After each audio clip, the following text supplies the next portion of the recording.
प्रेम से बोल दो एक बार बाबा भुइया मैया गहिर 56 कोटि देवतन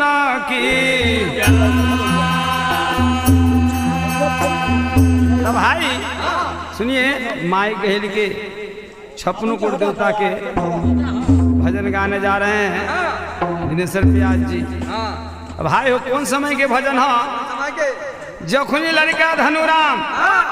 राजा दिल्ली सिंह के दरबार पर जब पूजा देवे गए थी ना ओहे समय के भजन है।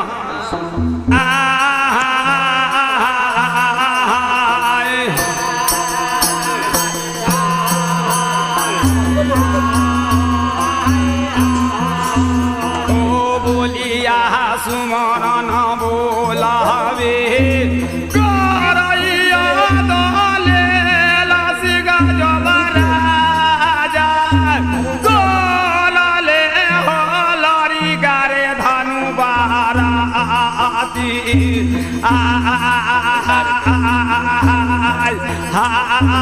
कालो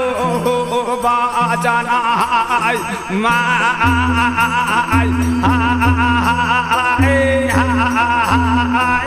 बोलिया सुवरना बोलिया बोलाइया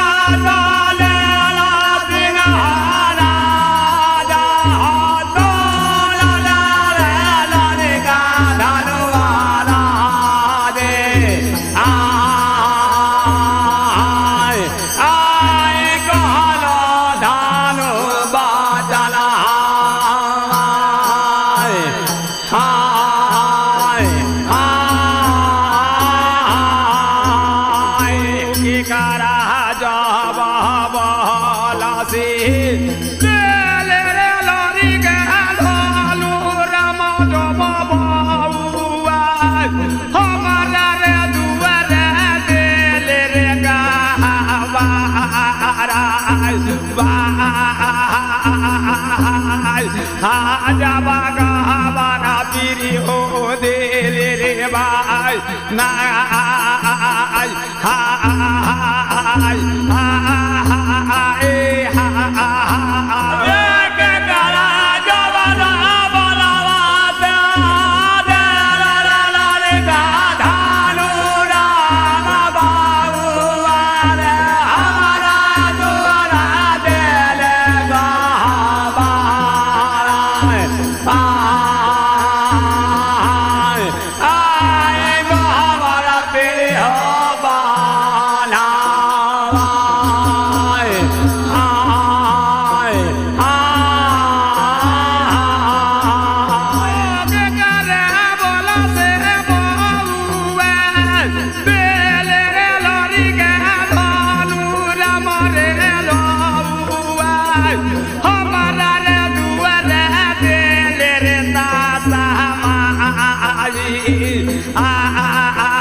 बारे भाई ना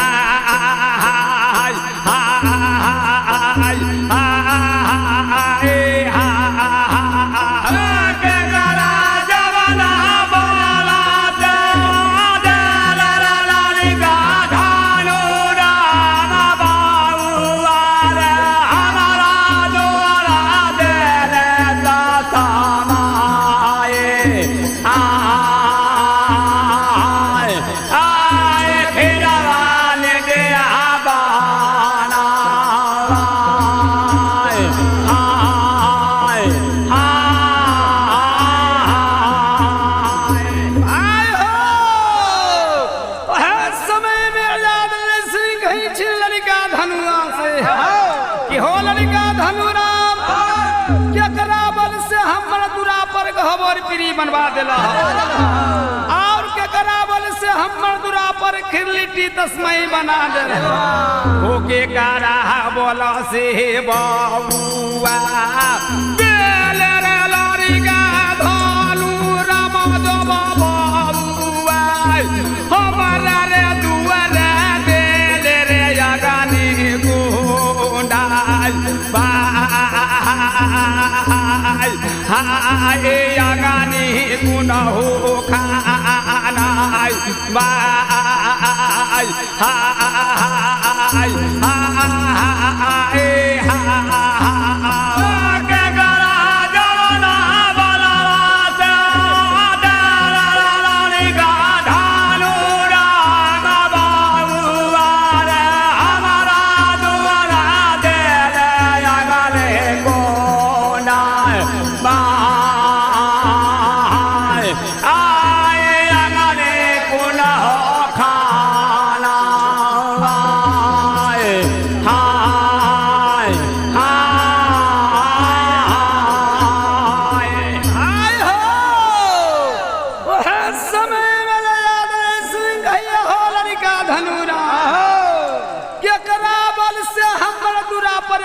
कुंड खनवा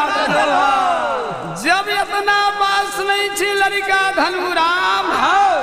प्रजा दल से की कहैया रे बोलिया सुमरन बोला बोला के जा बाबा बोल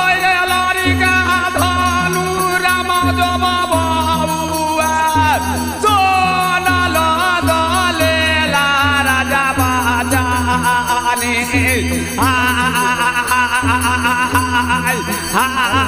कालो बाजना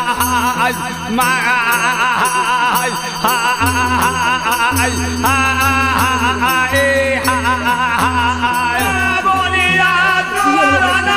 बोलिया बोलैला धनुराम बाबुआ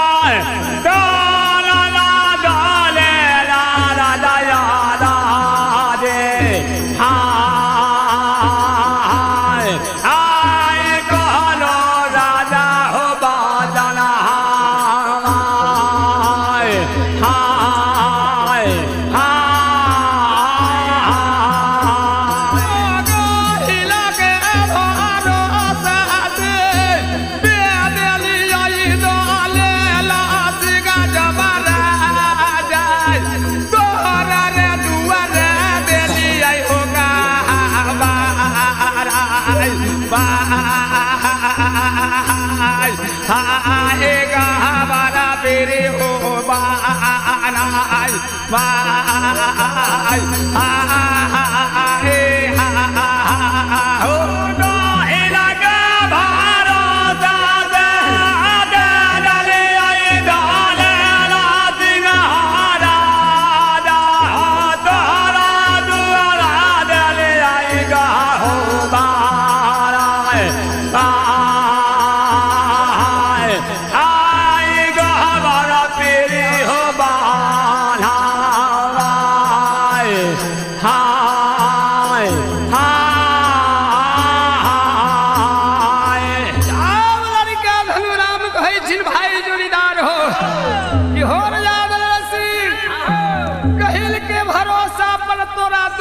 गहबर प्री बना दिलियो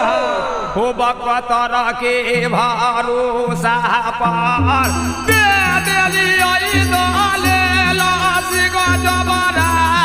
जा तोरा रे दुवरे दिलियो होता समाजी एकेरा वाली दिया हो बाना